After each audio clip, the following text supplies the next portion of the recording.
Hey guys, tonight we travel somewhere hot. And no, not beach vacation hot, not toes in the sand, drink in hand kind of hot. We're going deep into ancient Egypt, where the sun isn't your friend, it's your full-time enemy. Imagine waking up not to an alarm clock, but to a buzzing cloud of flies, the low moan of distant oxen, and the distinct smell of old sweat baked into clay walls. You roll over, but the straw mat beneath you sticks. Everything sticks. Your linen tunic is damp. Again. The room is a mud brick oven. You think maybe it's early before sunrise even, but it's already too hot to breathe deeply. The air feels like soup, not the good kind. The kind someone left on a windowsill in July and forgot about. So, before you get comfortable, take a moment to like the video and subscribe, but only if you genuinely enjoy what I do here. And hey, drop your location and what time you're listening. I'm guessing your house has fans, walls that insulate, showers, possibly an actual mattress. If so, you're already ahead of this poor soul. Now, dim the lights, maybe turn on a fan for that soft background hum, and let's ease into tonight's journey together. Your first problem today is that you're awake. You didn't ask for it. You didn't want it. But the day waits for no peasant. And in ancient Egypt, you don't get weekends. You get repetition. Eternal, sandy, sweaty repetition. You share this tiny home with 6 other people, cousins, siblings, an in-law no one likes, and a goat that smells like a compost pile. And that goat, it sleeps better than you. Its breath is hotter, too. You shuffle toward the doorway, no door. Just a cloth flap that's half torn and all dust. Outside, the sun is already smirking. And the ground? Not soil, not grass, just sand and stone, hot enough to cook an egg by mid-morning. You haven't eaten eggs in weeks. You splash some water on your face from a pottery jar near the doorway. It's warm, because of course it is. It's the same temperature as your skin. You blink. Your eyelids stick. You're officially vertical, which means it's time to work. But first, breakfast. If you're lucky today, there's some leftover bread from yesterday, hard as limestone and just as flavorful. You chew it slowly, mostly to avoid cracking a tooth. It's made from barley flour, but also contains grit, sand, mystery seeds, and possibly a beetle leg. You chew anyway. This is normal. It always has sand in it. The grinding stones they use shed bits of quartz into the flour. Historians still argue whether it was accidental or just accepted as fiber. You follow it with a gulp of beer. Not Friday night beer. This stuff is flat, warm, murky, and probably alive. It smells like damp hay and regret. But it's what you get. Even children drink it, because at least it's safer than Nile water. The meal is functional. You feel full, sort of. You feel slightly nauseous, more accurately, but you're fueled, technically. Then comes dressing. You're already mostly dressed, because your linen tunic is both your pajamas and your workwear. There are no outfits here, and it's already stiff with yesterday's sweat. You tighten the belt and try not to think about the chafing. Your neighbors are stirring now. One man is yelling at a donkey. Another woman is sweeping out a hut with a bundle of reeds. A child is crying, probably because someone took their beetle. Not a pet beetle, a meal beetle, their protein. You take a breath shallow, because of the dust and start your walk to work. And this is where you begin to feel grateful for modern shoes. Because you're walking barefoot over packed sand, jagged pebbles, and the occasional broken pottery shard. The path to your labor site isn't paved. It isn't even clear. It's just wherever the feet ahead of you went. You pass the edge of the village, where the homes turn to animal pens and scrap piles. A group of kids is playing with a carved toy hippo. You smile for half a second, then nearly trip on a chicken. You don't get days off. There's no weekend to look forward to. You're a laborer, a conscript, really. And your body is the tool. You're needed somewhere, on a work site. Could be pyramid repair. Could be canal digging. Could be rock hauling for temple walls. You don't get to choose. The overseer chooses. And the overseer doesn't like when people walk slowly. You speed up, but your knee clicks ominously. You're 26. That's borderline elderly here. You reach the gathering point, where a man with a shaved head and an expression like sour milk is reading off names. Yours is near the end. He glares when you respond. Too quiet. Maybe. Or just not early enough. You're assigned to quarry hauling today. You sigh. There's no dignity in it. You'll be handed a rope, tied to a sled, and expected to help drag blocks that weigh more than your entire extended family. But before all that, one more chore. Prayer. Not the peaceful, private kind. The public, ritual kind. The gods must be honored, or at least pacified before you risk life and limb. You stand in the sun, surrounded by others muttering the same lines. As smoke rises from an offering fire, a goose is sacrificed somewhere nearby. You don't watch. You're too busy swatting flies from your eyes. Someone nearby faints. They're dragged to the side. That's the ancient version of sick leave. You feel the first drop of sweat trail down your spine. It's not even mid-morning. You're already exhausted.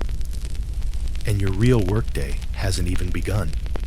You shuffle forward with the others, eyes half closed against the dust kicked up by a dozen pairs of sand-caked feet. There's no real line, just a clump of equally tired bodies inching toward their fate. The sun is already high enough to throw hard shadows, and each one of them is sharper than your memory of sleeping comfortably. Your destination, the stone sled. It's not glamorous. It's not even particularly well built. Just two thick beams lashed together with ropes older than some of the laborers. Resting on top? A limestone block the size of a small car. Though you have no concept of cars, just that this thing weighs more than your own will to live. Someone shoves a strap into your hand. It's rough hemp, frayed. You slip it over your shoulder like a yoke. To your right is a man with a limp. To your left, a woman twice your age with arms that could crush walnuts. You nod. She does not nod back. Then comes the signal. A sharp grunt from the overseer. You all lean forward and pull. The sled jerks slightly, then stops. Another grunt. More pulling. You think something might be tearing inside your ribcage, but that's probably fine. The sun watches from directly overhead now, with the energy of a toddler holding a magnifying glass over ants. You're the ant. You grit your teeth and lean harder, feeling your feet skid on the sand. Someone falls. The block doesn't care. It keeps moving. So must you. It's only been 20 minutes. Your shirt is soaked through. Your thighs burn, and your hands clenched into fists on the rope are already blistered. You want to let go. But you don't, because you've seen what happens to the ones who do. You pass a man off to the side, lying on a shaded mat with a bandaged leg. He used to haul too. Now he sharpens tools with one hand and coughs a lot. You're starting to envy him. The sled groans forward, inch by inch. And so do you. After a while, someone calls a water break, and by water, they mean a ladle passed around one mouth at a time from a pot of lukewarm, muddy liquid that's seen better centuries. It tastes faintly of copper and regret. You drink anyway. Your knees wobble as you stand back up. The woman with the walnut-crushing arms spits into the sand and tightens her belt. You do the same, less convincingly. Now the block needs to be turned. It's destined for a ramp steep and angry looking. The kind of incline you didn't even realize was possible in this heat. But up it must go. Because someone in linen robes and lots of eyeliner hundreds of miles away decided this block should live in a temple, and you're not about to argue. You grunt, you heave, you push and curse internally and think of home your hut, your goat, your sad bowl of porridge, and it still sounds better than this. You know what's wild? People will one day fly across the world to marvel at these blocks, to pose in front of them, to say, "Can you believe they built this with no modern machinery?" And here you are, wishing for a single wheel. Historians still argue whether the Egyptians greased these sleds with water or oil, or if they had clever sandpacking techniques that made it easier to drag the blocks. You have your own theory. Sheer desperation. You finally reach the top of the ramp. Lungs burning. Vision swimming. Fingers twitching like they might detach from your body just to avoid doing this anymore. And just when you think someone might say, "Great job," take a break. The overseer points to another sled. Laughter bubbles in your chest, but not the funny kind, the unhinged kind. You manage a smile. Because really, what else can you do? Somewhere in the distance, drums are playing. Not for you. For a nobleman's barge docking on the Nile. His visit will last an hour. Your aches will last weeks. As you stagger down the ramp, you notice a dog lying in the shade of a column, panting happily, not pulling anything, not doing anything, just being a dog. You envy the dog. You hear the woman next to you mutter something about Anubis. It's unclear if she's praying or just asking the jackal-headed god for an early death. Either would be valid. You return to your starting point, muscles trembling. The sand burns your feet. Your stomach growls. But the worst part? You've still got hours to go, and the beer ration won't come until sundown. You glance skyward and see a falcon circling. It might be sacred. It might be a vulture. Honestly, at this point, what's the difference? The heat keeps rising. It doesn't care that you're already sweating from your eyelashes or that your back is seizing up like a misaligned wagon wheel. The sun over ancient Egypt doesn't negotiate. It rains. And right now, you're its subject wilting, cracked, and utterly over it. You limp away from the stone sled as the next crew takes over. Your shoulders scream, your legs wobble, and your hands look like someone tried to sandpaper them for fun. You're given 5 minutes, just enough time to regret being born into this dynasty and silently curse your past self for not being born royal. You duck behind a weather-beaten statue missing half its face, probably a forgotten deity. You consider praying to it anyway. At this point, you'd bargain with a broom if it offered shade. Nearby, Someone's goat has wandered into the shadow of a mud wall. You make eye contact.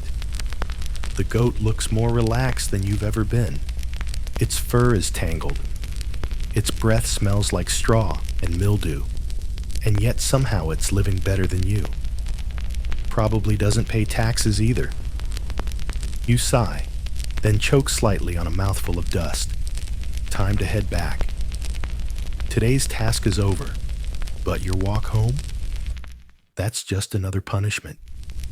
Because the commute in ancient Egypt isn't a quick zip in your air-conditioned car.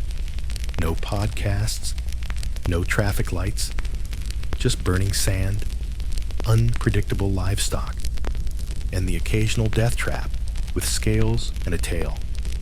The path home winds along the edge of the Nile. Sounds lovely, right? Wrong. The Nile is beautiful from a distance.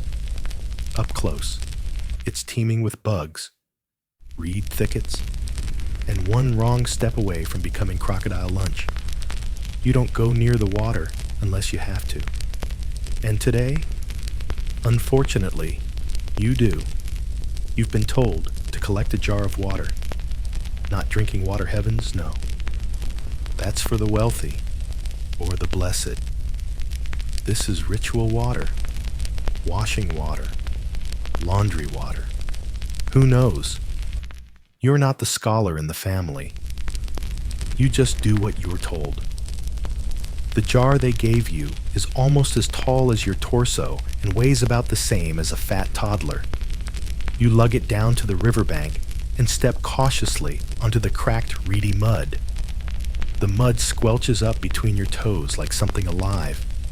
It smells like a fermented stew of algae, goat droppings, and hot compost. You fill the jar slowly, watching the ripples spread and hoping no creature answers them. You've heard the stories. Some say crocodiles are divine messengers of Sobek, the crocodile-headed god of strength and fertility. Others say they're just crocodiles large, snappy, and disturbingly silent in water. Neither option is especially reassuring when you're ankle-deep in their front yard. Historians still argue whether the ancient Egyptians actively fed them to keep them tame, or if they just hoped real hard the crocs had other lunch plans.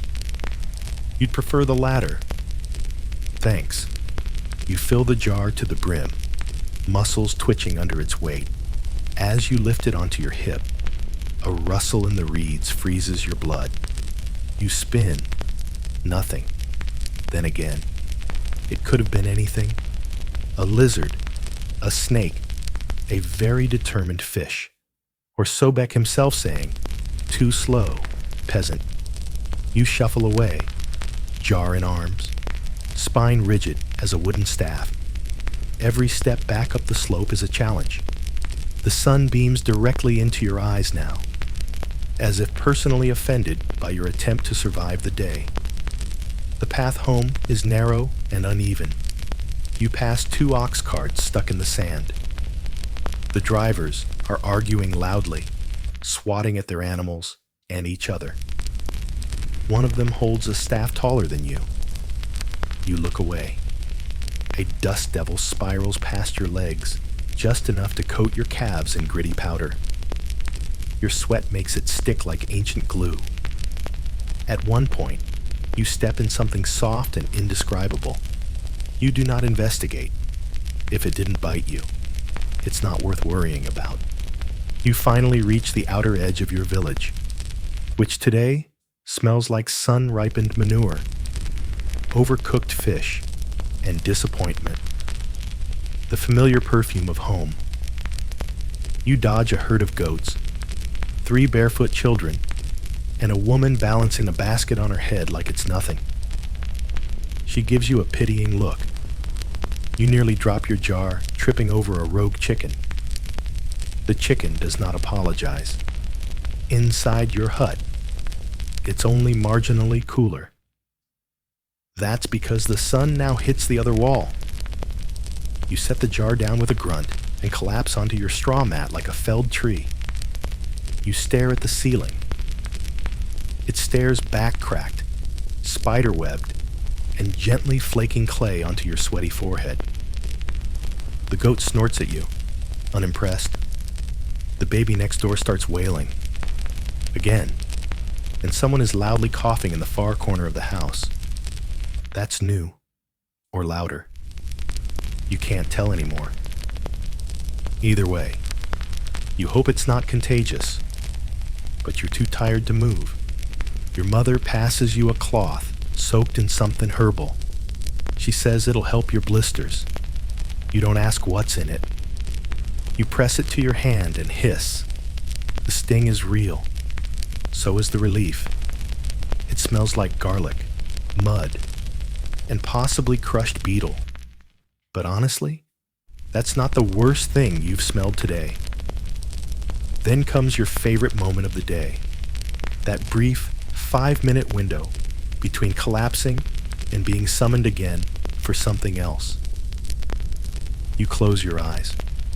You almost fall asleep. Then a voice outside calls your name. You don't even sigh this time. You just stand. Because that's life here. You don't rest, you reset. And you're needed again. This time, you're helping patch up a wall. Apparently, the river has decided to start flooding early. And your house is in the way. You step outside and immediately regret it. The light hits your eyes like a slap. The sun is still climbing, but it feels like it's perched directly above your scalp, pressing down with all its divine authority. You squint, shuffle toward the half-collapsed wall at the side of your home, and grab a reed basket filled with lumpy, wet mud. This, apparently, is your next job. Slap mud onto the breach, patching it up before the flood turns your sleeping mat into a raft. It's not glamorous. It's not even effective. The mud is too wet. Your hands are too raw, and the wall is mostly held together by good intentions and goat spit. Still, you scoop and slap, scoop and slap. The mud makes a squelching sound with every hit, almost rhythmic. You briefly imagine it as music. Maybe there's a bard somewhere who turns this into a song ode to the wall that keeps collapsing. But more likely, no one will remember it happened. Not even you. The child from next door wanders over and watches silently. You look at them. They blink. You blink back. A bond is formed, then shattered when they sneeze directly into the wet clay. You sigh and start over. You're not alone in your struggles. All around the village, people are fortifying their homes, stacking sandbags, mud bags, digging trenches, arguing about whose house is slightly higher on the slope. No one's truly safe. When the Nile floods, it does so with zero interest in your personal comfort. Flooding was a blessing, supposedly. The priests say it brings silt, fertility, the gift of Hapi, god of the river. You'd like to invite Hapi to sleep one night on your floor during flood season and reevaluate that gift? The priests can chant all they like. Mud in your stew is still mud in your stew. Historians still argue whether the flooding was perfectly predictable, thanks to a complex calendar system, or whether it regularly caught peasants like you off guard. Either way, you're unprepared. Every year, it's like someone forgot to send you the divine memo. You stop to wipe your brow and discover your hand is now 90% mud. Your forehead is now 90% mud. Your dignity missing in action since sunrise. You laugh. It's either that or cry. And honestly, you're too dehydrated for tears. A neighbor calls out, pointing to the sky. Dark clouds, a rare sight, almost mythical. Some say they're signs of the gods whispering. Others say they just mean more flooding. You personally think it's just nature trolling the poor. As the sky darkens, A cool breeze rolls in, and for a moment, just a moment, it feels good. Then the mosquitoes show up. Big ones, loud ones, the kind that treat linen like it's not even there, the kind that bring cousins. You slap one off your neck, another off your arm, and spin in place, flailing like a lunatic. The neighbor laughs. You give them a muddy thumbs up. Back to the wall. Your arms ache from repetition. Your blisters reopen. You begin using your elbows. You lose a sandal in the muck. You don't retrieve it. It's not worth the effort. That sandal's life is over now. You wish it well in its new swampy afterlife. May it find peace beside the other half of your dignity. The wall is starting to resemble a lumpy termite mound. But hey, it's standing. Kind of. Sort of. From the right angle. Finally, your father calls from the doorway. Time to eat, he says. You blink. You thought it was still midday. Time has melted like honey in a brazier. You trudge back inside, past the goat, the coughing, and the child still sneezing. It's a symphony of sounds and smells you've learned to call home. Your meal tonight is not generous. A single bowl of lentil stew, watery and mostly lentil adjacent. You take a bite. It's hot. You take another. It tastes like old onion and responsibility. You eat anyway. There's also bread, not fresh bread. Historic bread. The kind that could double as a building material.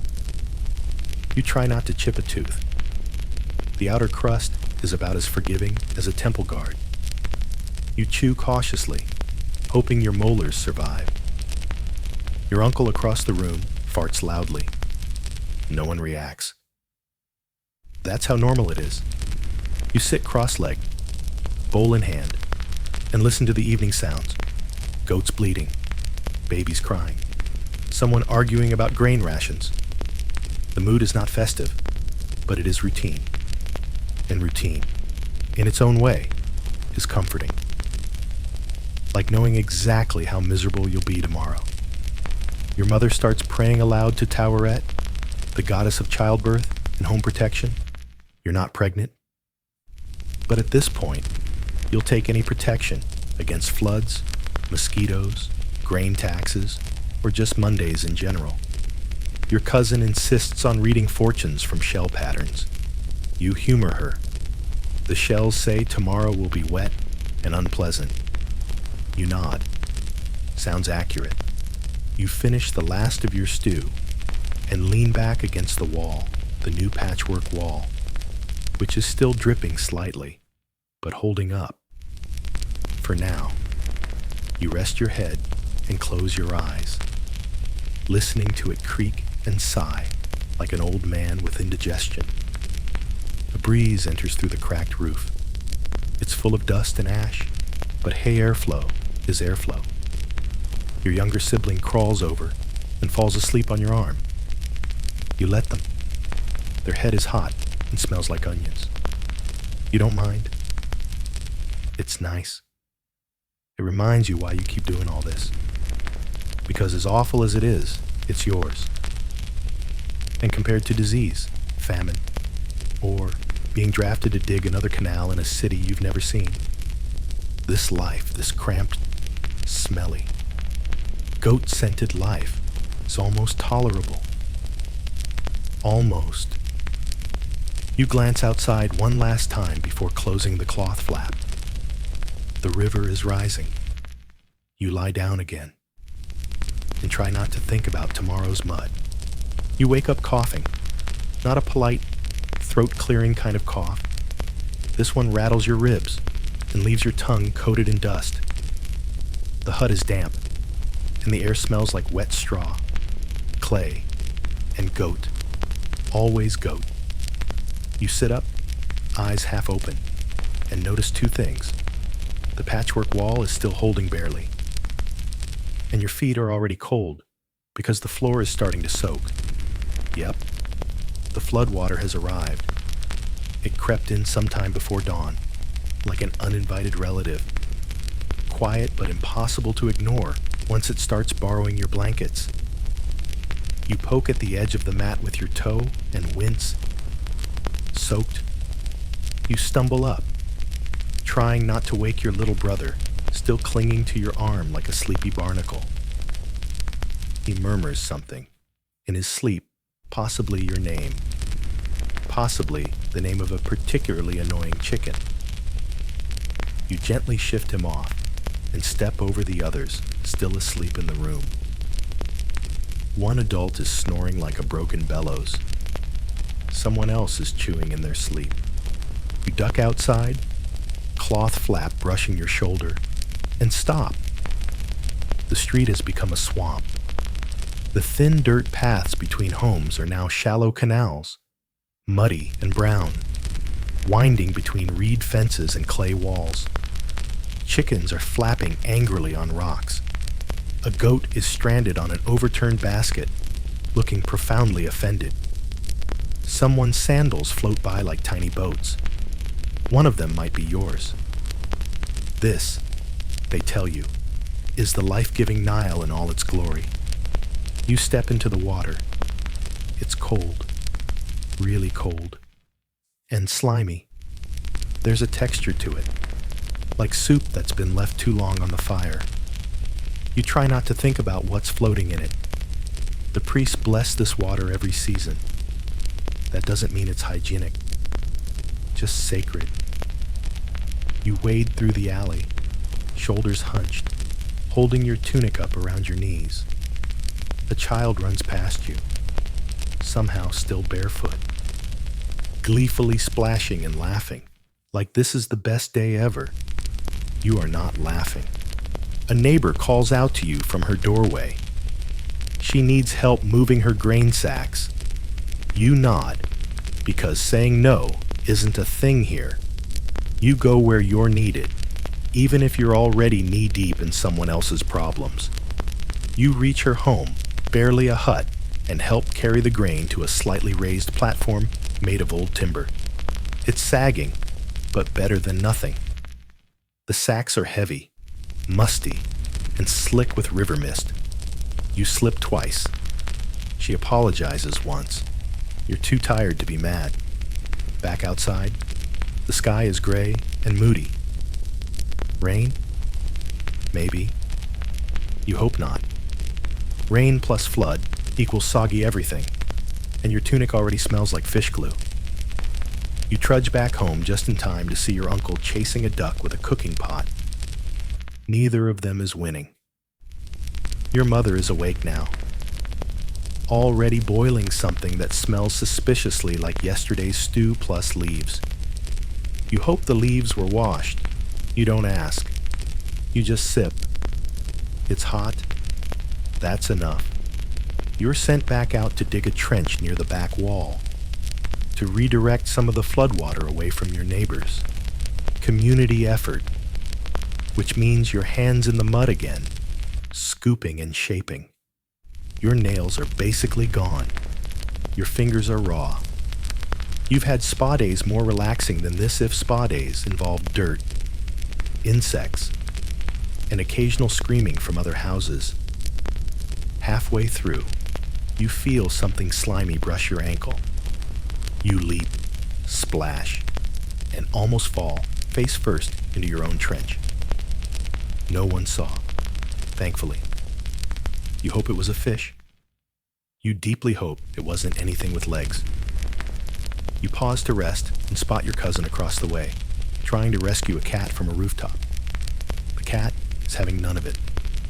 It hisses, swats, and eventually climbs higher. Your cousin falls into the water. You pretend not to laugh. He pretended not to see you fall yesterday. By midday, the sun has returned. Great. Now everything is both wet and hot. The floodwater steams gently. You smell things you don't want to identify. Everyone is moving slower, like a bad dream, where your legs don't work and everything feels sticky. You grab a cracked pottery bowl and bail water from inside your neighbor's kitchen. She thanks you with a half-burnt date cake. You eat it with reverence. It's the most flavor you've had all week, even if half of it is charcoal. Historians still argue whether the poorest classes in Egypt had decent flood protection or were just expected to deal with it. Based on current evidence, your waterlogged sandals, you suspect the latter. A priest passes by, reciting a prayer to Hapi. His robes are somehow clean and dry. You stare at him the way one might stare at a desert mirage, impressed, confused, and a little resentful. By evening, the water has receded an inch, just enough to give you false hope. You strip off your soaked tunic and wring it out over the fence. It makes a sad slapping sound. You hang it to dry next to the goat. He sniffs it and turns away, offended. You collapse on a dry spot near the door and close your eyes. Your little brother appears again, this time dragging a cracked clay toy, a little crocodile with flaking paint. You made it for him weeks ago. He places it beside your head and curls up next to you. You wrap an arm around him and whisper something vague about strong river gods and sturdy walls. He sighs. You both sigh. Tomorrow, the water may rise again, or the mud will suck down half the village, or the goats will eat the laundry. But tonight, in the fading damp and haze, you're still here, still surviving, still clinging to dry land. Morning comes with the sound of splashing, not gentle waves or trickling brooks, but chaotic sloshing, like someone overturned a giant soup bowl right outside your door. You sit up groggily, neck stiff from sleeping, half curled around your brother, and see your cousin stomping through ankle-deep water with a basket of figs balanced precariously on her head. She looks at you and shrugs. Nile's in a mood, she says. You grunt in agreement and crawl to your feet. The hut smells like wet thatch, overcooked fish, and regret. You're not sure if your tunic ever dried overnight, but you put it on anyway. The sensation is somewhere between clammy embrace and hug from a cold frog. You pretend not to notice. Breakfast is a hard-boiled egg that might be left over from last week. You don't ask questions. You eat it while stepping over yesterday's puddle, which has migrated slightly to the left and brought a new set of insects with it. One of them might be able to fly. You hope it doesn't. Outside, the village is slowly coming back to life, or something resembling life. Neighbors pour water out of homes. Chickens are recovering from whatever poultry trauma they endured overnight. Children are poking at floating leaves with sticks, declaring them boats of the gods. You're not so poetic. You're just damp, tired, and already on your first blister of the day. You get your assignment, the temple gardens. Oh, the honor. The temple gardens are not some lush paradise with flowers and fountains. No, they're a mix of mud, brittle papyrus, and vegetables that are constantly under siege from bugs, birds, and bored goats. Your job? Chase off the birds, and the goats, and anyone trying to steal onions. You arrive and are handed a stick. No instructions, just the stick. You nod solemnly and take your post like a guard at the world's most underwhelming fortress. A pigeon lands on the radishes. You wave your stick. It does not care. You wave harder. It coos at you, like it knows your soul is too tired for violence. You end up talking to the pigeon for a bit. It seems friendly. You name it Khufu. Eventually, You do scare it off, only to watch two goats meander in from behind and start nibbling the beets. You run toward them, arms flailing. They scatter, then immediately return the moment your back is turned. This goes on for hours. Hot, squishy, buzzing hours. At one point, you're so sweaty you can hear yourself sloshing when you move. Your stick slips from your muddy hand and lands on your foot. You stare at it, offended. You lean against a crooked fence post and catch a glimpse of the temple itself. Massive sandstone blocks, pillars carved with stories you can't read, painted images of gods watching from above with perfect eyeliner. You wonder if they're laughing. You know who isn't laughing? You. Because someone just threw a clod of mud at your back. You spin. It's a child, no older than 6, wearing nothing but a grin and mud up to their elbows. You sigh. You chase. They vanish into the reeds, cackling all the way. You return to your post, now with a muddy shoulder. You feel ridiculous, but also like maybe you're getting the full ancient Egypt experience. Honored labor, annoying livestock, and surprise mud missiles. Later, a scribe comes by, carefully tiptoeing around puddles and shoes you didn't even know existed. He's here to inspect the state of the gardens. You straighten up, try to look official.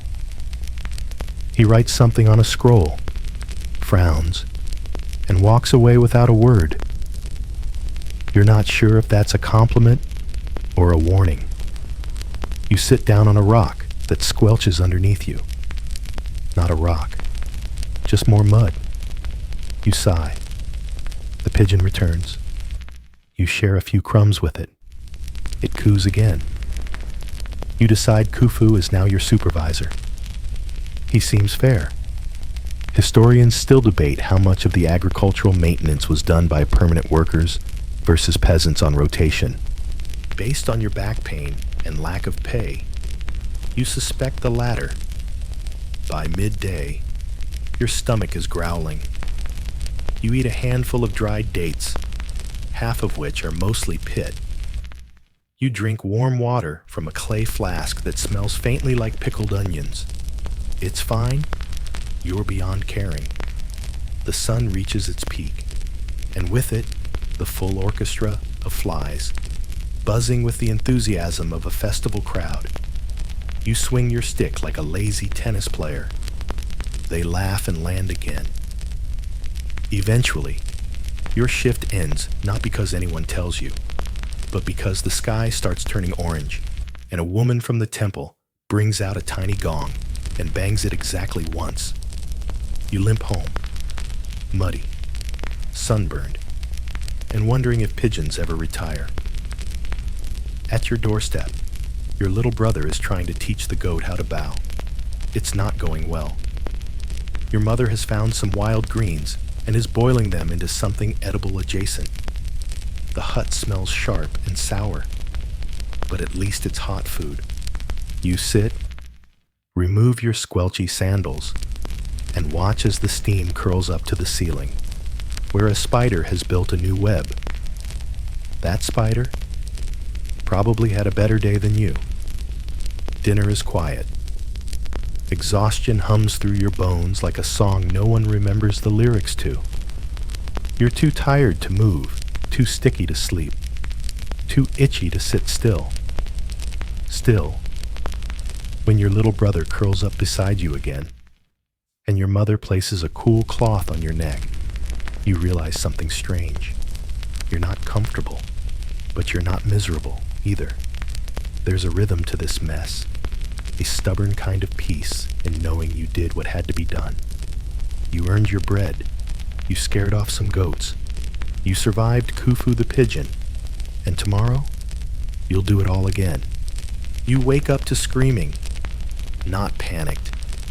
Someone's being attacked screaming, just the regular village morning chorus of angry bargaining. children refusing to get dressed, and one man cursing at a stubborn donkey. A good old-fashioned Egyptian wake-up call. You sit up and discover that at some point during the night, your straw mat decided to migrate halfway across the floor.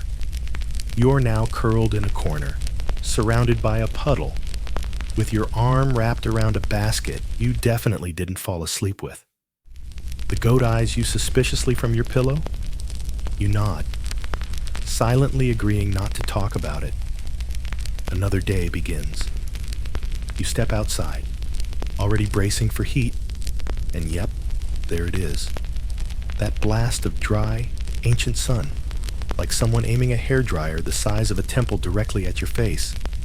You squint, your eyes water, you taste dust. Good morning. You are sent to the quarry today, a dreaded assignment. That's code for, we noticed your back hasn't completely broken yet. Let's fix that. The quarry lies past the fields and slightly up the ridge, where the rock is tough.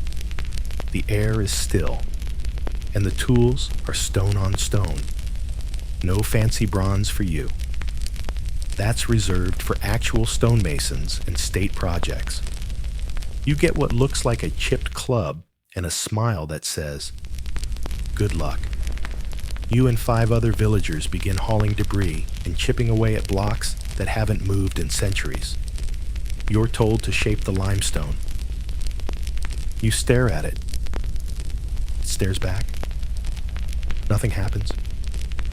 Eventually, after enough effort to rival childbirth, you manage to knock off a chunk the size of your thumb. Triumph. Hours pass. You sweat. You grunt.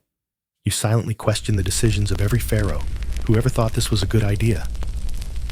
At one point, a man next to you sneezes, slips, and drops his tool. It ricochets off a stone and lands in a puddle. The puddle is, unfortunately, also your foot. You yelp. He apologizes. You both laugh, because what else can you do? Lunch arrives. Bread and onions. Again, the bread is better today, slightly less tooth-shattering. The onions, however, appear to have been pickled in something questionable. You eat them anyway. Hunger doesn't leave room for preferences. You sit in the shade of a half-carved slab and listen to an old worker tell a story about how the quarry is haunted. Supposedly, a cursed chisel once flew into a man's neck after he insulted the gods. You believe about half the story, but you still whisper an apology to the limestone, just in case. Historians still debate whether common laborers worked year-round in quarries or only during Nile flood seasons when farming paused. Judging by the blisters forming on your palms, the current policy is whenever we feel like it. You try to distract yourself by counting birds overhead, but the sun blinds you. You settle for counting blisters instead. You're at 7 by the time the shift ends. You return home dragging your feet like they belong to someone else. On the way, you pass a group of children reenacting a pharaoh's procession. One of them insists on being the sacred cat. You don't ask questions. Your cousin calls to you from a rooftop. Want to come help make beer? They shout. You're too tired to respond, but your body turns toward the idea like a flower toward sunlight. Beer. The ancient kind, thick and porridge-like, but mildly intoxicating and considered safer than Nile water. You're in. You spend the next hour mashing sprouted grains, mixing them with dates, and letting the concoction bubble in a sun-warmed jar. It smells like sour bread and feet, but that's how you know it's working. Someone suggests singing a hymn to Hathor to bless the fermentation. You do. Loudly. Badly. A goat joins in. It's the closest thing to a party this village has had in weeks. Once the beer is done, you share a cup with 3 others. It's warm, murky, and definitely not winning any modern awards, but it softens the edge of your exhaustion, and that's enough. You stumble home, buzzed and smiling. Your mother doesn't even scold you, just hands you a slice of dried fish and pats your head. You're basically royalty now. Dinner is quieter than usual. Your brother has decided to become a priest, at least for the evening, and is reciting prayers to an invisible falcon. Your father listens with a straight face. You sip water, chew fish, and watch the candlelight flicker on the clay walls. You lie down early. Your shoulders throb. Your feet pulse. Your hands are stiff. And yet, there's something comforting about this pain. It means you survived another day. You shaped stone, made beer, fed your family. You think about all the things you didn't do. Get bitten by a snake. Fall into the quarry. Get cursed by a chisel. That counts as a win. Tomorrow will be the same, maybe worse. But tonight, you earned your rest. You close your eyes, one hand still smelling faintly of yeast and onions. And for now, that's enough. Your eyes open to the sound of frantic bleeding, not your average. Hey, feed me goat noise. This one's got energy, panic, drama. You bolt upright, well, more like groan, and roll only to discover that the family goat is tangled in your laundry line. Again, it's spinning in slow circles, one leg looped around your best tunic, eyes wide with the unshakable certainty that the sky is falling. You stumble over, untangle it, and pat its side. It snorts at you and saunters off, completely ungrateful. Your tunic, naturally, is soaked in goat panic sweat. The day has begun. You eat a few figs for breakfast, dry, wrinkly, borderline ancient figs, and head out to meet today's work crew. No one tells you what the task is. They just hand you a bundle of woven rope and gesture toward the riverbank, which is never a good sign. You're being assigned to fish traps. Now, before you picture a tranquil fishing pole moment or anything involving peace, let me clarify. These are hand-woven basket traps submerged in Nile waters that may or may not be home to crocodiles, river snakes, and curses older than your grandmother.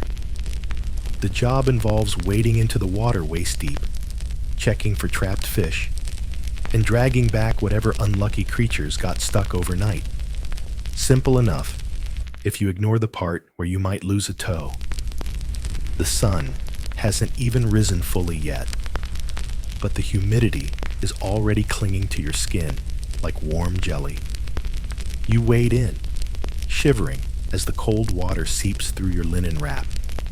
The bottom is squishy. Things move underfoot. You pretend it's just mud. First trap, empty. Of fish, that is, but not of muck. You lift it, tip it, and unleash a cloud of river silt that smells like fermented pond and wet wood. Second trap, something thrashes.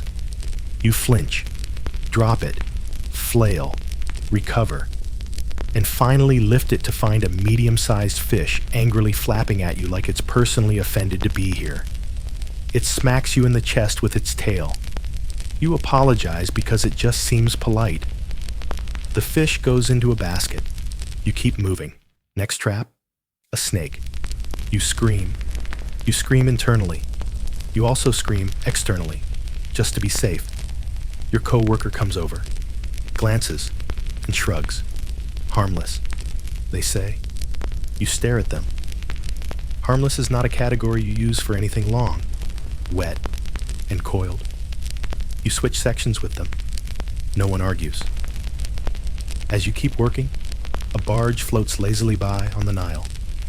On board, a priest lounges under a shaded canopy, fanning himself with a palm frond the size of a door. He sips something from a golden cup. You stare. He waves. You wave back, politely, resentfully. Historians still argue how strictly food was distributed between social classes. Based on what just waved at you, you can confidently say the top tiers were very well hydrated. Back on shore, your arms are cramping from the haul. The fish are heavier than they look, or maybe your body's just done with you. Your knees ache. Your fingers are pruned like raisins. You smell like algae. You return to the village with your share of the catch-two fish and something that might be a fish, but also might be a cursed piece of wood. You don't ask. You hand them off to your mother, who nods and promptly sets to gutting them. You go wash your arms with sand, because soap isn't a thing, and because sand scrubs off scales surprisingly well. Your skin hates it. Your skin doesn't get a vote. After a short break-aka, collapsing into the shade and rethinking your life, you get sent out again.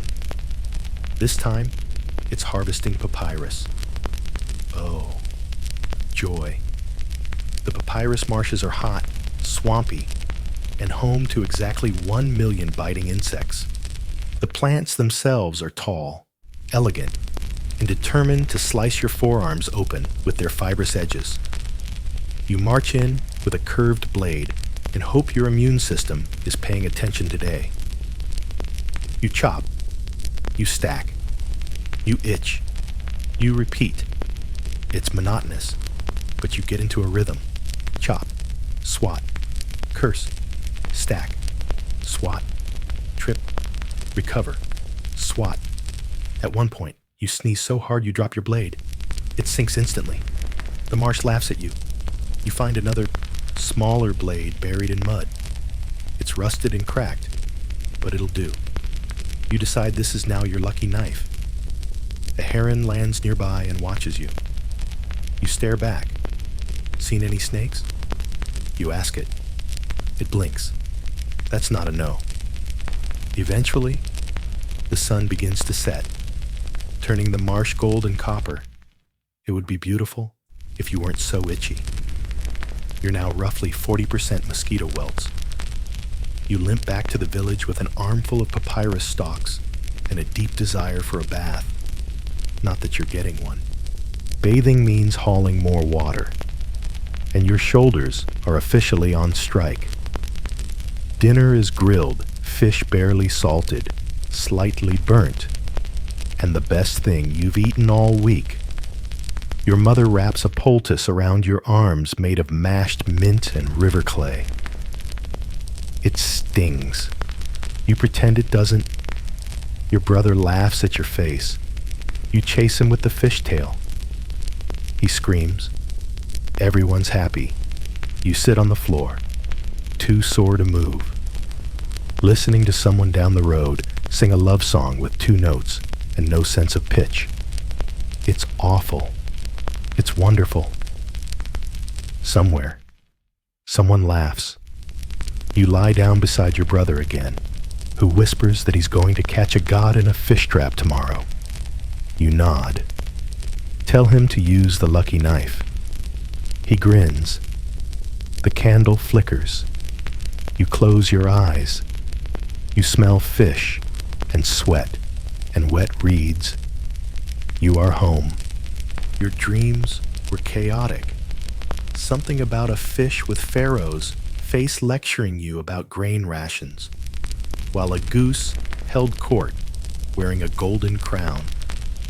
You wake up mid-snore, gasping for air, with the pungent smell of damp straw and slightly burnt lentils creeping into your nose. Reality, as always, offers no gentle re-entry. Outside, the village is already groaning into motion.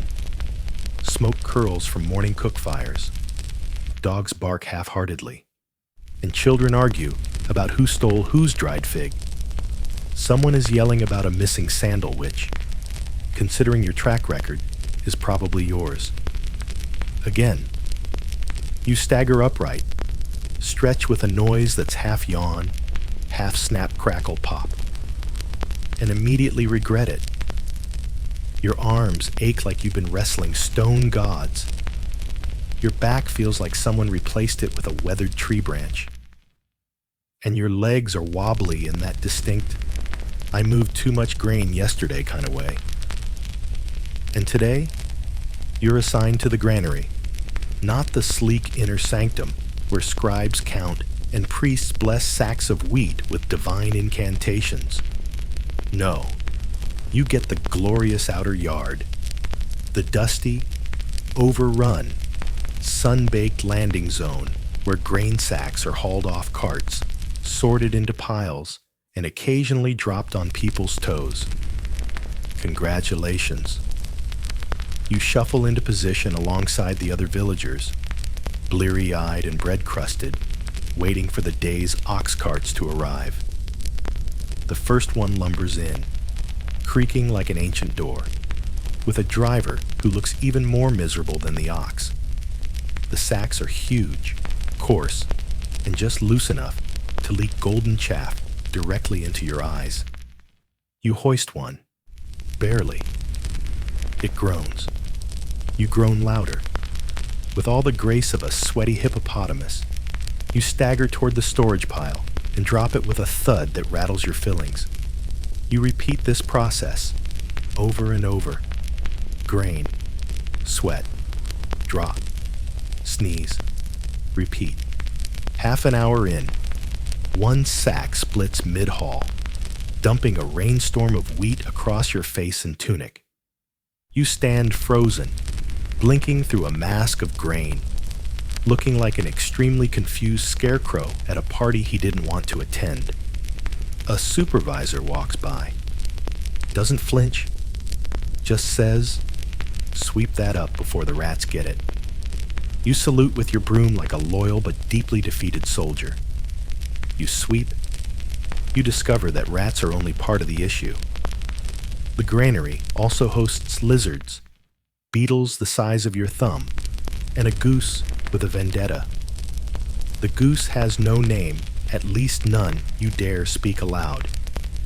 It lives somewhere between sacks 14 and 15 and will lunge at anything that moves, including shadows, especially you. By mid-morning, the sun is a vengeful god, and your body is a collapsing temple. You find shade behind a cracked mud wall and inhale your rations, a crust of barley bread so dry it might count as a construction material, and a sip of warm water that tastes faintly like river frog and regret. Someone nearby whispers about the upcoming Bastet festival.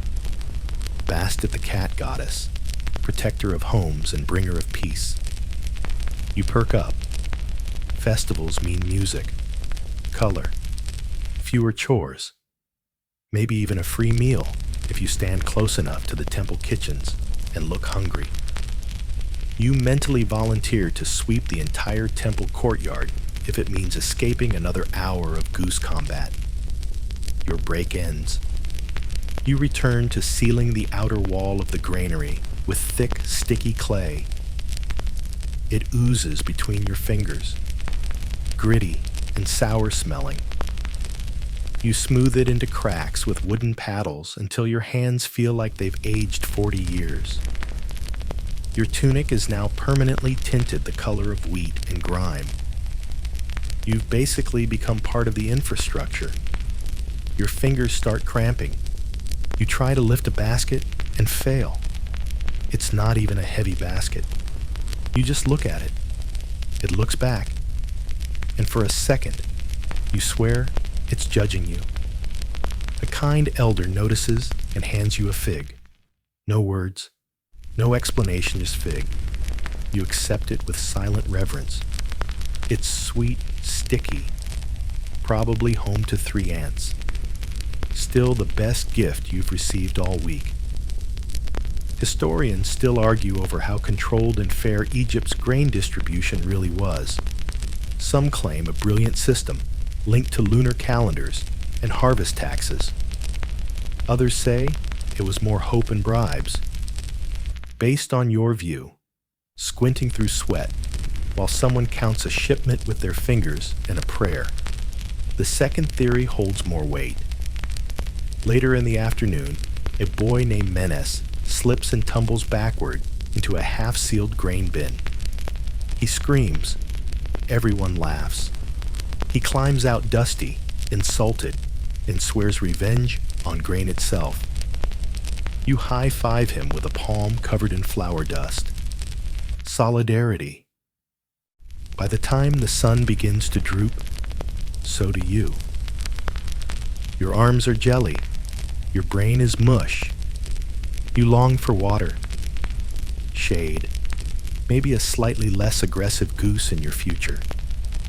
On the way home, a friend shoves something into your hand without explanation, a strip of palm bark with a tiny smiling face carved into it. No reason, they say. Then vanish down the alley. You look at the bark. You laugh. Genuinely. For the first time today, maybe. Back at the hut, your mother has made chickpea stew. Chickpeas? You nearly cry. You sit down, inhale the aroma, and prepare to fight your brother over the last bite. He grins. You throw a sandal. It's tradition. After dinner, your cousin sings a song about onion spirits who live in river stones and whisper secrets to people with muddy feet. It's ridiculous. You hum along anyway. As you lie on your mat, a breeze rolls in through the doorway.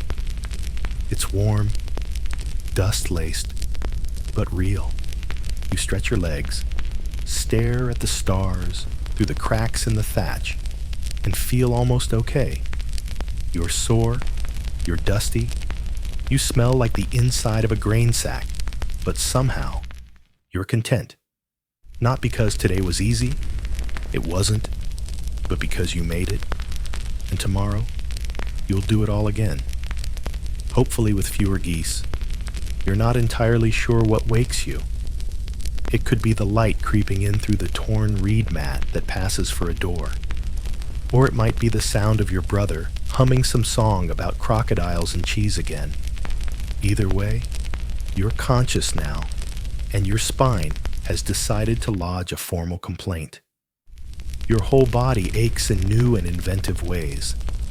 The backs of your knees hurt. Your eyelids hurt. You suspect your soul might also be sore. You roll onto your side and hear something crunch under your hip. It's a date pit. From when? Who knows? You eat it anyway. 5-second rule. Try 5-century rule. Today's assignment, brickwork. You don't even have the energy to groan anymore. You just nod. Tie your ragged sandals and follow the others toward the open mud pits at the edge of the village.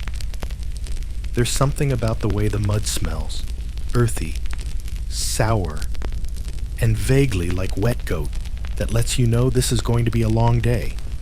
The process is simple in theory. Mix mud, straw, and water into thick, heavy sludge. Shovel it into wooden molds.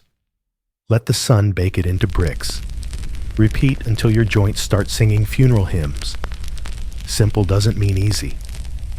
You begin with your feet in the pit, stomping the mixture while your hands scoop and pack. It's squishy. It's sticky. It's somewhere between quicksand and ancient pudding. A boy next to you slips and sinks up to his knees.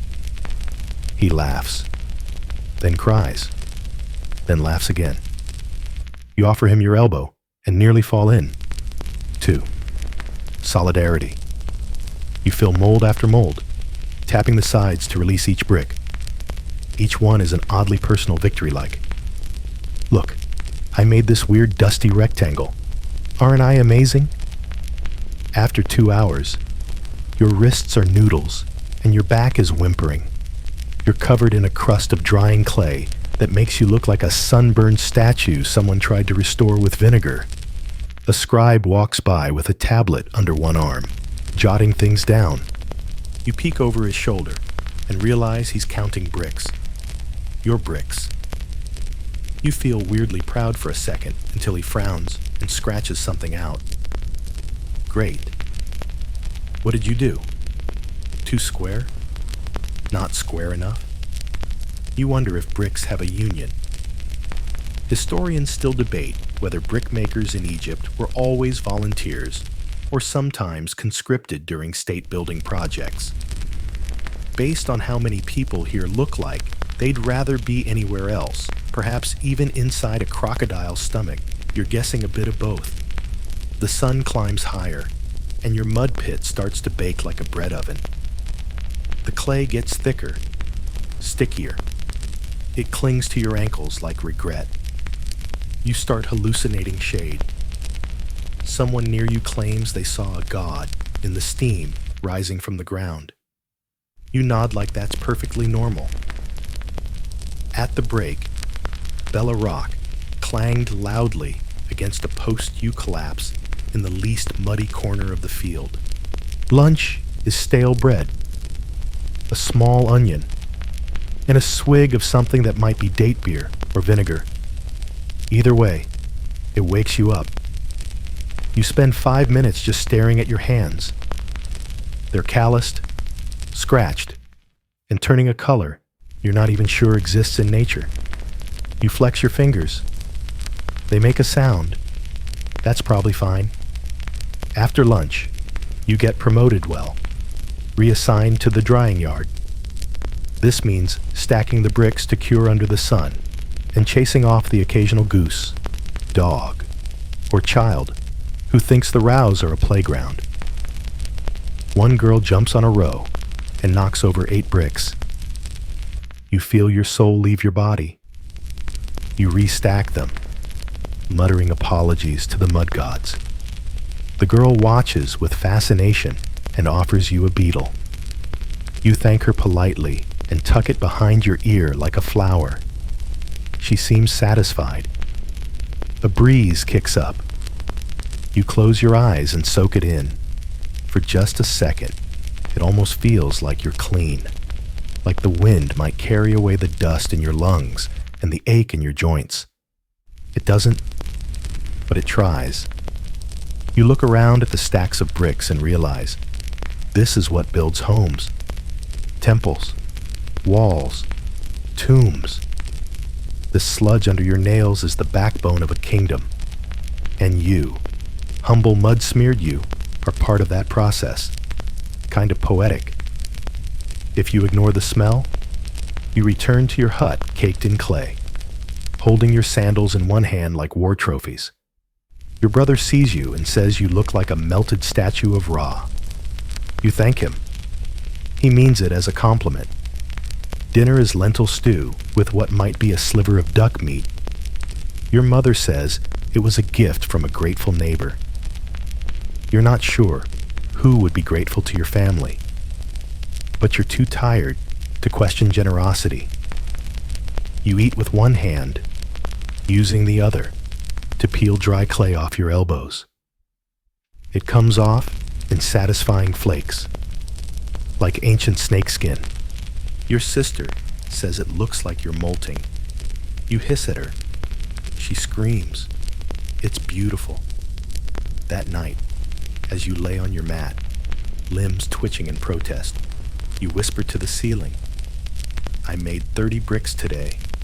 No one responds, but a breeze slips in through the roof, and you choose to believe it's the universe applauding. Tomorrow, it'll all begin again. Mud, sweat, bricks, sore ribs, and someone stealing your sandals. But for tonight, you rest and dream of shade that doesn't lie. The day begins, as many do, with a surprise. You reach for your tunic and find it mysteriously missing. You look to your left, nothing. To your right, just your brother, snoring into a woven mat and using your sandals as a pillow. You pry them away, still warm and slightly damp. You whisper a vow of revenge, softly but with conviction. You throw on your backup tunic, which smells like it was used to wipe down a fish stall, and step out into the sun. It's already hot. How? It's not even breakfast. The air is thick, like you're walking through someone's armpit. Today's assignment is a sacred one. Literally. You're going to help clean the temple. That sounds noble, doesn't it? Maybe a little spiritual? But the glamour fades quickly once you realize your job isn't inside the cool, incense-filled inner sanctum where priests whisper prayers and pour wine. No, you're assigned to the outer courtyard. Your tools? A broom made of twigs, a clay bucket, and a stern warning not to knock over anything that looks expensive. You arrive at the temple, and the first thing you see is a statue the size of a small house. It's carved in perfect symmetry, eyes lined with black coal, lips pressed in a permanent frown. The gods are not mourning people either.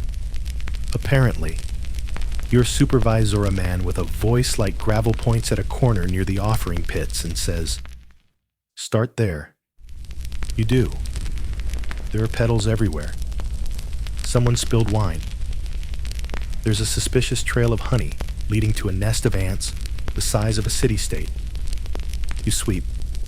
You scrub. You gently coax a lizard out of the sacred wash basin.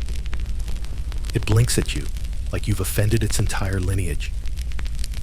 As you work, a priest walks by in flowing linen robes, humming softly. You nod. He doesn't look at you. Not because he's rude, probably just very focused on not stepping in honey. You admire that. Then comes the real challenge. Soot, a ceremonial fire from the night before, has left thick, sticky black marks along the floor tiles. Your clay bucket stares at you, unhelpfully. You sigh, dunk your rag, and start scrubbing. The soot doesn't move. You scrub harder. It moves slightly into your face. You now look like a lost chimney sweep. You lean back, panting. The tiles stare at you, smug and sooty. Historians still argue about how much temple labor was performed by full-time acolytes versus rotating workers like yourself. Based on your current progress and the amount of soot now under your fingernails, you're convinced the priests outsourced everything. You take a short break, sitting near a statue of Bastet. The feline goddess gazes down at you, serene and elegant, while you resemble a burned beet. You bow your head and offer her a single petal you found in your pocket. She doesn't blink, but you feel better. The second half of the day involves restocking the temple storage jar's giant clay amphorae filled with grains, beer, and sometimes mysterious herbal mixtures you're instructed not to smell too closely. You lift one lid and instantly regret it. Someone clearly thought offering meant anything fermenting since the last flood season. You and another worker, an older woman with arms like carved woodhall jars across the courtyard, dodging chickens, pilgrims, and one very determined cat who seems to think the amphorae are thrones. The jars are heavy. One slips from your fingers and wobbles dangerously. For one terrifying second, you envision a crash, a flood of barley, and your soul being cursed to scrub tiles forever. But night settles. You exhale. You may have aged 5 years. You also refill oil lamps and polish the outer altars. The priest finally acknowledges your presence, sort of. He glances at your broom, then at the clean tile, and grunts approvingly. You'll take it. That's basically divine praise. By the time the sun starts casting long shadows across the stone floor, You're soaked in sweat. Your arms feel like noodles, and your knees are buzzing. But the courtyard gleams. The jars are full. The ants have retreated. You linger a moment, looking up at the massive walls painted with vivid colors, deep blues, golds, reds that haven't faded yet. You think about how many hands worked on those murals, how many backs bent under the same sun you're under now. You're just one more shadow in a long, sunlit line. You walk home slower than usual. Your legs barely remember how to bend properly. The mud clings to your sandals. You imagine Bastet watching from somewhere above, tail flicking, slightly amused at your lurching gait. At the hut, your sister greets you with a fig, possibly because she likes you, or possibly because she needs help hiding a broken jug. You take it. You do not ask questions. You've learned. Dinner is a thin porridge, but your mother added herbs this time. You don't know what they are, but they make it taste like something you might find in a fancy offering bowl. You savor every bite. After the meal, your brother asks what it was like in the temple. You tell him about the cat, about the jars, about the soot. He listens wide-eyed, as if you wrestled a god and came back with divine dust still on your sleeves. You fall asleep earlier than usual, limbs sprawled, head against the wall, still smelling faintly of incense and mystery mold. It wasn't a glorious day, but it mattered, and somehow, that's enough. You wake to a sound you've never heard before. It's faint, high-pitched, and unsettling, like a flute being played by someone who's never seen a flute. You sit up slowly, rubbing your face with one hand and swatting a curious bug with the other. The sound gets louder. You stagger outside. It's your cousin. He's built a wind harp out of reeds and a broken pot. It sounds like an injured goose screaming into a vase. You nod appreciatively. Innovative. You mumble. He beams. Another day, another chance to be sent somewhere unpleasant. Today, flood prep duty. You blink. Flood season? Already? Yes. While the Nile hasn't risen yet, the priests have read the signs. The stars have shifted. The winds have changed. A scribe claims a cat sneezed twice while facing west. That settles it. Flood prep means reinforcing the irrigation ditches and clearing debris before the water surges in. Your job is simple. Shovel dirt and mud, remove dead vegetation, and build little embankments to protect the nearby fields from being swallowed whole. You sigh and grab your tool, sewn battered shovel, and a basket with a hole in it. Off you go. The sun has decided to be particularly cruel today. It hangs overhead like a suspicious god, peering down with a smirk. The ditches are full of baked mud, cracked and stubborn, as if they've sworn a pact never to move again.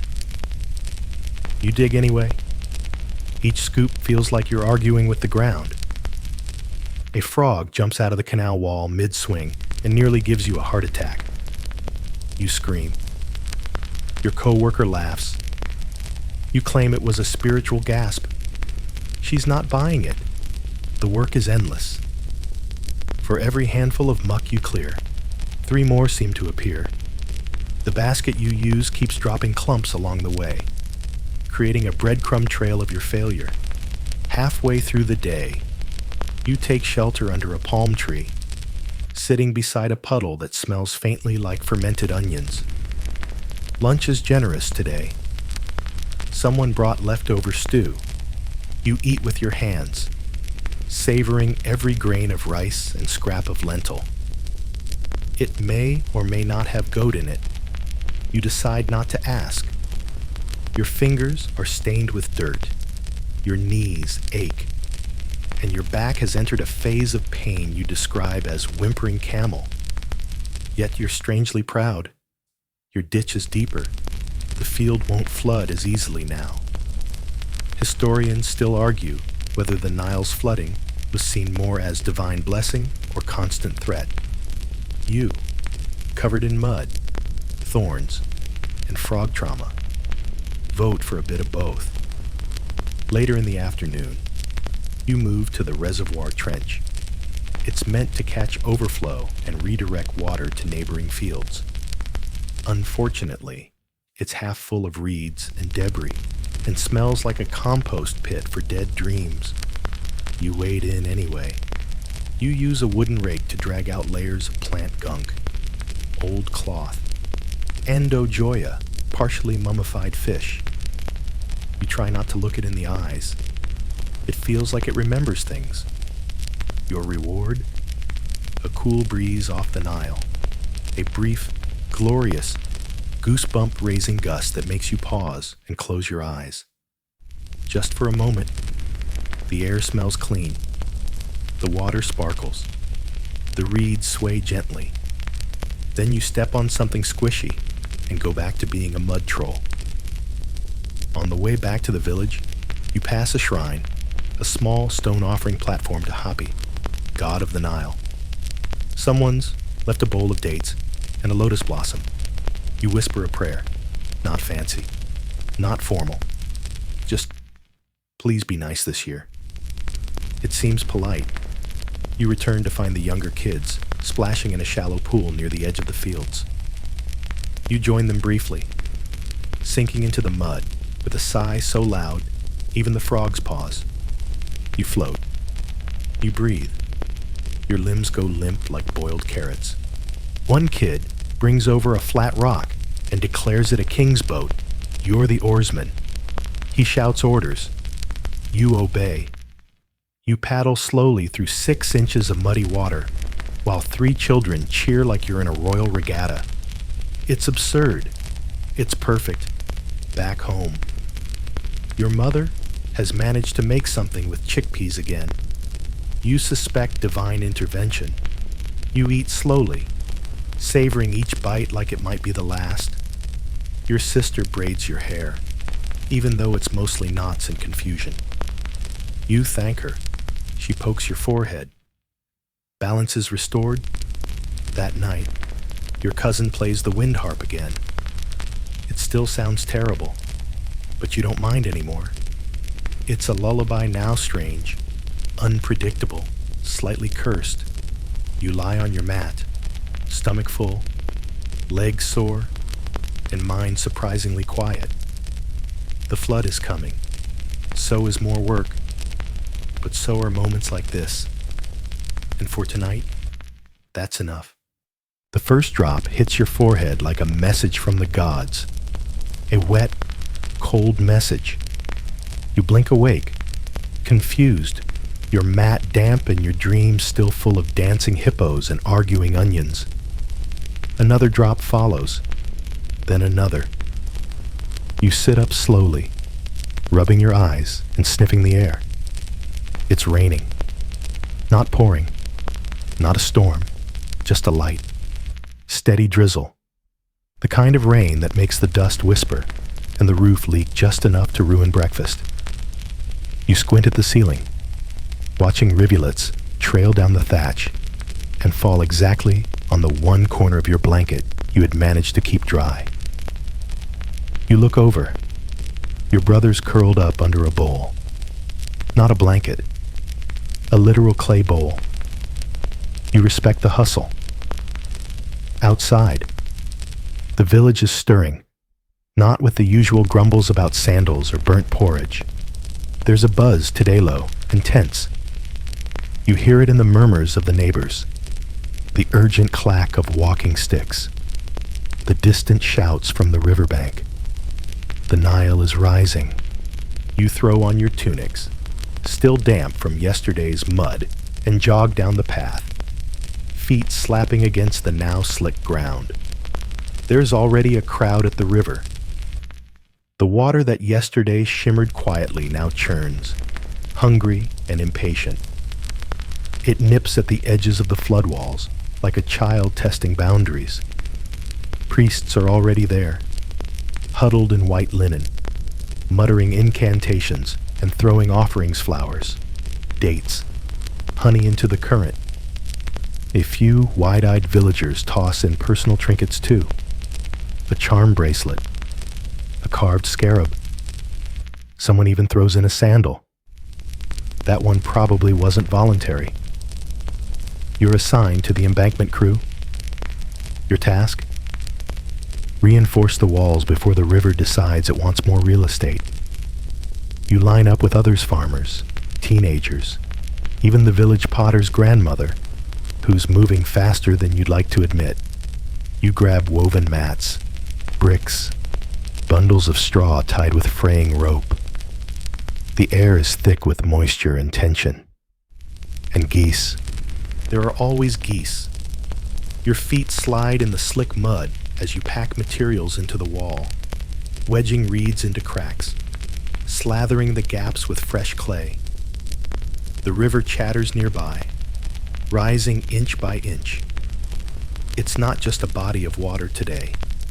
It's a beast, waking from a long nap, stretching its limbs, deciding what to destroy first.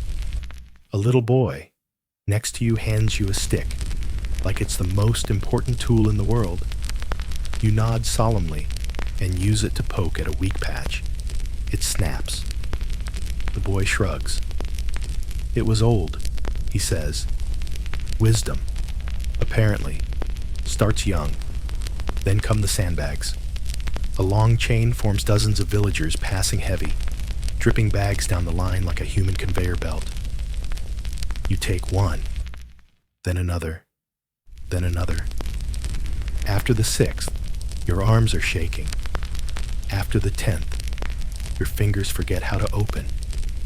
After the 15th, your shoulders consider filing a complaint with Ra himself. Someone yells that the north wall is cracking. You and 5 others sprint through knee-deep muck to reinforce it.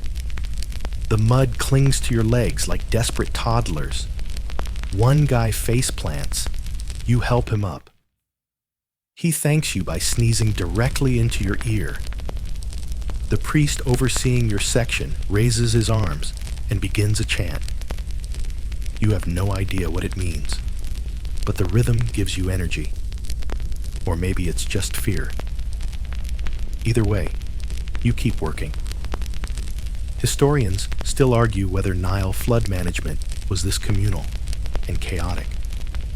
Some say the entire kingdom had an organized system, with quotas and logs and precise timetables. Others say it was panic with a few chants and a lot of yelling. Today feels like a little bit of both. By midday, your clothes are soaked through, your hands are blistered, and your hair has achieved a new level of chaos. But the wall is holding. Barely. You sit on a log for a moment's rest. A bird lands beside you and eyes your sandal like it's thinking of stealing it. You don't even care anymore. If it wants the sandal, it can have it, just not the good one. A friend appears with a bowl of barley stew. Thin, warm, with actual bits of garlic. You slurp it down in 3 grateful mouthfuls and feel almost human again. Steam curls from the bowl as you hand it back. He nods. No words needed. The rain slows. The sky remains gray, but the river seems to calm. Just a bit. The worst might be over. Or not. With the Nile, there's no such thing as certainty. You walk the river path home, legs trembling with each step. Every footprint you leave behind fills with water, small, temporary pools that reflect the clouds above. There's something oddly beautiful about it, like the river is quietly admiring itself. At home, your family gathers in the center of the hut, passing around warm tea made from something vaguely herbal. Your sister claims it was blessed by the river gods. Your brother says He saw her drop a beetle in it. You sip it anyway. It's surprisingly nice. Your father recounts stories of a flood when he was a boy, how a crocodile ended up in someone's pantry, how the temple steps became a fishing dock, how people sang in the streets to keep their spirits high. You picture it all. It sounds terrifying and magical. Dinner is quiet, not gloomy, just drained. Like everyone's hearts are full, but their bodies gave up hours ago. Before bed, you step outside one last time. The river murmurs in the distance, its voice softer now. The moon breaks through the clouds in patches, silver light glinting off puddles and slick rooftops. A dog barks once, then settles. You lie down on your mat, muscles buzzing, hair still damp. You trace patterns in the thatch above you with your eyes, half listening to the wind outside. The Nile gave today, and it threatened, but you stood your ground. And tomorrow, you'll be sore, but you'll stand again. You wake to a sound that could be thunder, possibly just your stomach trying to beatbox. Either way, it's loud, it's early, and it can only mean one thing: harvest day. The rains have passed, the Nile has done its part, and now the crops are ripe and swaying, heavy with promise and pest potential. It's the kind of day that can either feed the village or send everyone into a quiet spiral of panic if the yield's not enough. No pressure. Your joints creak like old doors as you rise. Your back tries to go back to sleep. Your knees file a protest. But it's too late. You've already been handed a curved sickle and pointed toward the fields by someone who's been awake since the stars were out. Off you trudge. The walk is slow, your sandals sticking to every inch of damp earth. You pass neighbors yawning like lions and kids pretending to be important by carrying empty baskets. The fields stretch ahead golden, endless, humming with morning warmth. Stalks of wheat and barley dance lazily in the breeze, mocking your aching limbs. You're assigned to cutting, not transporting, not the celebratory chanting, just the hard bit where you crouch, slice, bundle, and repeat until your soul begins to question its purpose.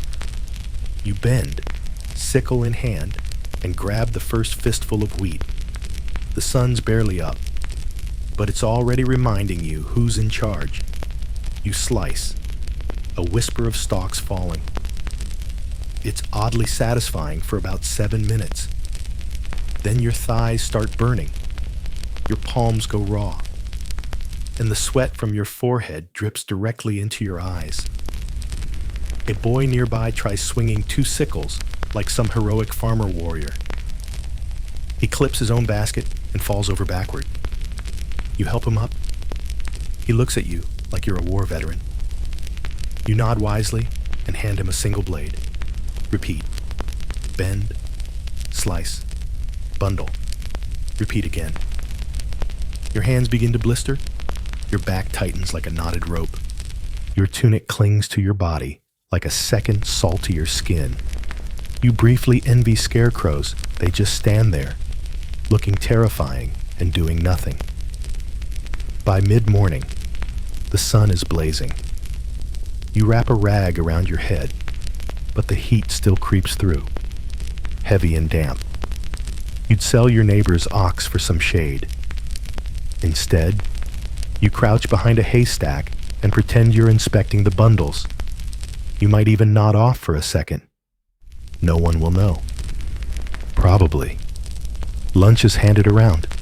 A strip of dried fig, a hunk of stale bread, and a wedge of something that may or may not be cheese.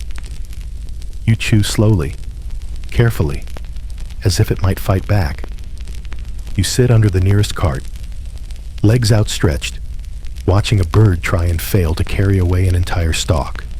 It tries again, You're rooting for it. Back to work. Now comes the bundling. You tie the cut stalks into sheaves using strips of reed.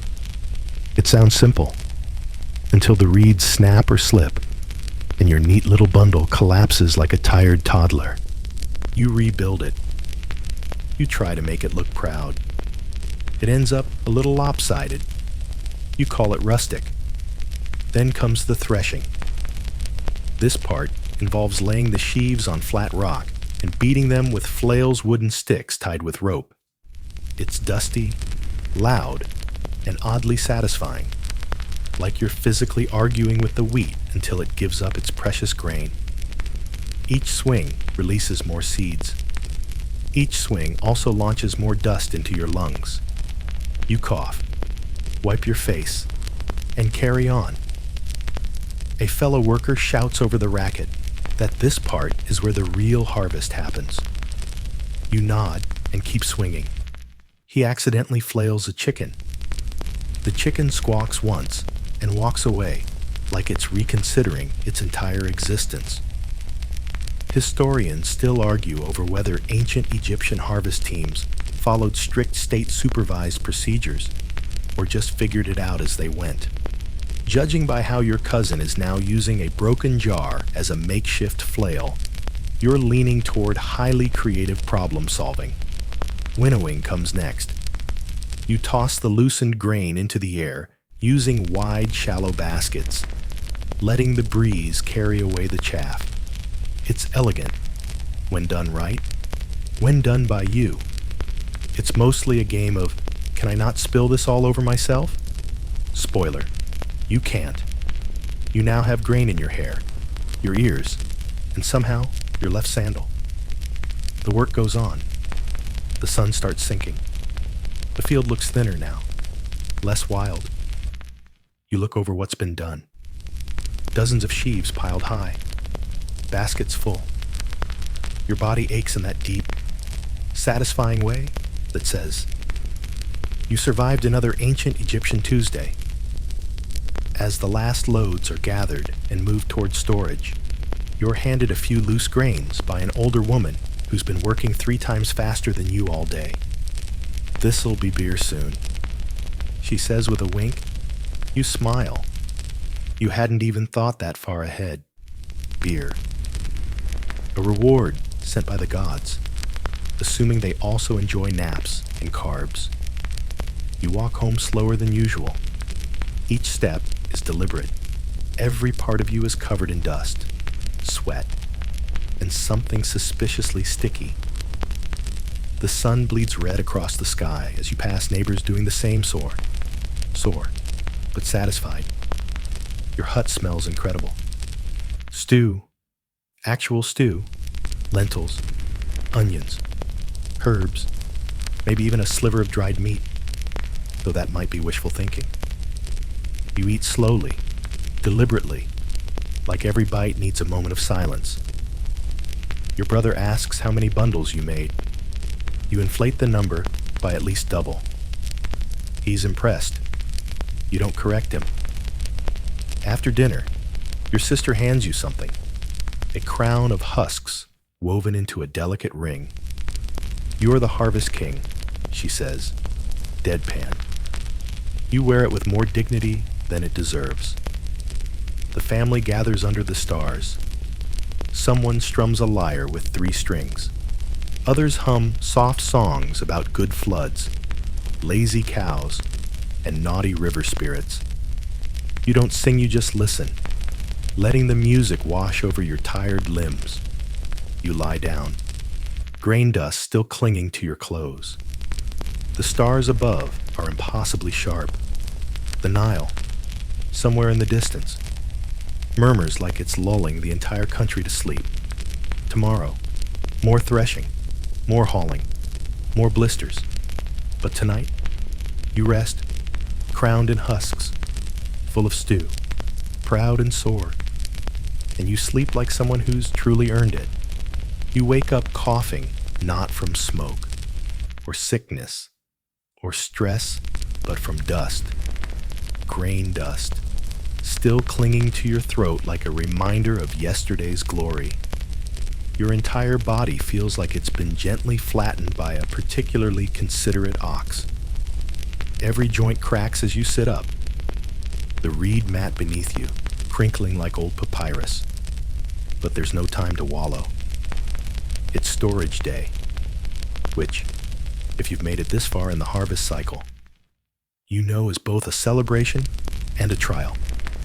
Because now, everything you cut, bundled, threshed, and winnowed must be measured, packed, stored, guarded, and, of course, taxed.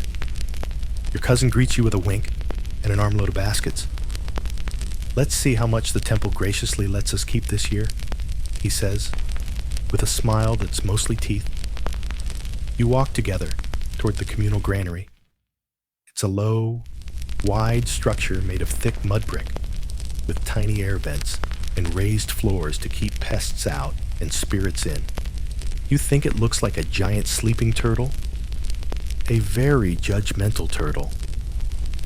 At the entrance stands a scribe with the world's smuggest reed pen. He doesn't greet you. He doesn't smile. He simply opens a scroll and begins writing the moment he sees your first basket. You nod and carry it in. The process is simple in theory. Pour the grain into huge storage bins, record the weight or volume, and move on. In reality, it's sweaty chaos. The bins are tall, the ladders wobbly, and the volume estimates mostly involve squinting and divine guesses. You climb carefully, pouring the grain into the bin with both reverence and exhaustion. Each cascade of seed sounds like dry rain soothing and final. Some falls onto the floor. You sweep it up quickly. That much could feed a family or a mouse empire. The scribe calls out numbers. You're not sure whether to be proud or suspicious. Probably both. A temple official nearby is adjusting the tally stones. He wears a tunic so white it sparkles in the sun. You quietly resent him. By midday, the line stretches all the way back to the fields. People groan under the weight of sacks, argue about missing bundles, and trade gossip about who may or may not have tucked a handful of barley under their tunic. You wouldn't dare, mostly because you're pretty sure it's still stuck in your hair anyway. Lunch is shared near the granary shade. A bowl of lentil mash with garlic, scooped up with dry flatbread. It tastes better than it should. Everything does after a week of backbreaking labor. You lie back on a folded tunic, watching a hawk circle lazily overhead. Then, back at it. More baskets, more numbers, more accidental losses. You help an elder whose load is too heavy. She blesses you in a whisper that tickles your neck like a breeze. You help a child who's tangled himself in his own basket strap. He looks at you like you're a god. You feel like a wet noodle inside the granary. The air grows warmer, heavier. The smell of grain, earth, and people hangs in layers. You pause to scratch your face and discover you've acquired a new mustache made entirely of chaff. A priest walks by, muttering thanks to Renunutet, goddess of nourishment and granaries. You mutter one too. Can't hurt. Historians still argue about how strict these storage rituals were. Some say Egypt's granaries were tightly controlled by temple scribes. Others suggest local flexibility. Today feels like a mix of both. Bureaucracy wrapped in dust, glued together with sweat and a prayer. As the sun lowers, the last of the grain is tucked safely away. The granary doors are sealed with wet clay, the official mark of the village pressed into the surface. You stare at it for a long moment. That's your winter survival in there. Your festivals, your quiet evenings, your family's next season. That lump in your throat? Probably just barley dust. Or pride. Maybe both. You head home with legs like reeds and a stomach rumbling with anticipation. Your mother greets you with an unexpected smile.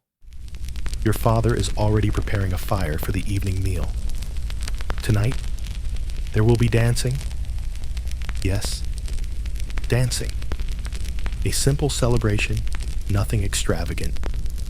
Just neighbors gathering to mark the end of the harvest, to honor the river and the fields and the ridiculous effort it takes to stay alive in a world that doesn't care if you do.